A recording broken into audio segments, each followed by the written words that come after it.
Hello বন্ধুরা, এই প্রথম আজকে দিদি কচুরলতি চিংড়ি মাছ দিয়ে রান্না করছে। এর আগে কোনো দিনও দিদিও খায়নি, বাবাইও খায়নি, আমি তো কচু খাই না। তো আমার তো একটু একটু লোভও হচ্ছে। এখানে চিংড়ি মাছ ভালো করে ধুয়ে নিয়েছে, আর এখানে জানো তো জিরে, সর্ষে, কাঁচা লঙ্কা, পেঁয়াজ সব কিছু মশলা বেটে নিয়েছে দিদি। আর এই দেখো কড়াইয়ের তেলটা গরমও হয়ে গেছে, দিদি চিংড়ি মাছগুলো সব দিয়ে দিয়েছে। আর কি বলো তো, চিংড়ি মাছটা একটু হালকাই ভেজে নামাতে হবে, কারণ আবার এটাকে সব কিছু মশলা দিয়ে আবার সাতলাতে হবে। এখানে একটু হালকা চিংড়ি মাছটা ভেজে নিল দিদি, তারপরে এর মধ্যে একটু কালো জিরা ফোড়ন দিল।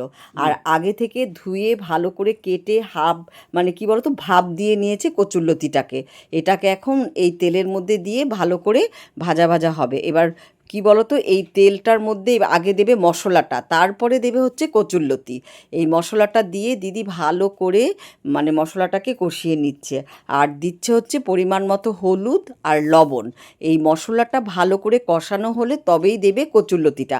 আর কচুরলতিটা তোমরা ভালো করে ধুয়ে ছাড়িয়ে হালকা একটু জলে ভাপ দিয়ে নেবে। দিদিকেও আমি দেখলাম সেইভাবেই কচুরলতিটা একটু হালকা ভাপ দিয়ে নিয়েছে, একদম শুকনো মানে জলটা পুরো ঝরিয়ে নিয়েছে। এবার মশলাটা কষিয়ে দিদি কচুরলতিটা দিয়ে ভালো করে তেলের মধ্যে কচুরলতিটাকে ভাজা ভাজা করছে। এত সুন্দর করে করছে, দেখে তো আমার লোভ হচ্ছে, কিন্তু আবার ওই যে একটা ভয়, আমার যদি গলাটা ধরে। একবার আমার কচু খেয়ে গলাটা ধরেছে, দিদিকে আমি বলছি দিদি আজকে মনে হয় কচুরলতি খুব টেস্ট হবে, তাই দিদি আমাকে বলছে তুমি আজকে খেও। আনছি যতই ভালো করে করো, আমার মনে হয় যদি গলা ধরে, এই একটা ভয়। এবার দেখো কচুরলতিটা মশলা দিয়ে ভালো করে কষানো হয়ে গেছে, তারপর দিয়ে দিলে হচ্ছে ওই অল্প ভাজা চিংড়ি মাছটা। চিংড়ি মাছটা দিয়ে কচুরলতিটা দিয়ে মশলা দিয়ে আবার দিদি ভালো করে কষিয়ে অল্প একটু জল দিয়ে ঢাকা দিয়ে দিয়ে রাখলো হচ্ছে 10 মিনিটের মতো। দেখো হয়েও গেল কচুরলতি। এদিকে দেখো পুরো তেল ছেড়ে দিয়েছে কচুরলতিটা, একদম সুন্দর মাখো মাখো হয়ে গেছে। আর এত সুন্দর গন্ধ বেরিয়েছে না, জানো তো খেতেও ইচ্ছা করছে, আবার ভয়ও লাগছে। সত্যি আমি যতই সুন্দর করে করুক আমি খাবই না, আমার ওই ভয় ঢুকেই গেছে, গলা চুলকানো। কিন্তু তোমরা সবাই বলছো কচু খুব টেস্টি, কচু একবার তুমি খেয়ে দেখো।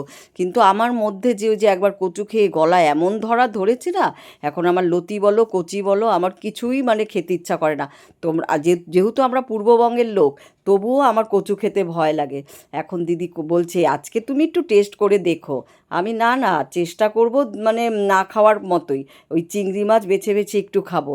গরম গরম কি সুন্দর গন্ধ বেরিয়েছে। হয়ে গেল দিদির চিংড়ি মাছ দিয়ে কচুরলতি রেডি। গরম ভাত দিয়ে যা ভালো লাগবে না খেতে। এই দেখো একদম সুন্দর মাখো মাখো শুকনো শুকনো করে লাল লাল করে ঝাল ঝাল করে দিদির কচুরলতি চিংড়ি হয়ে গেল। তোমরা সবাই দেখো, সবাই রেসিপিটা সুন্দর করে দেখেছো, সবাই একবার বাড়িতে ট্রাই করো।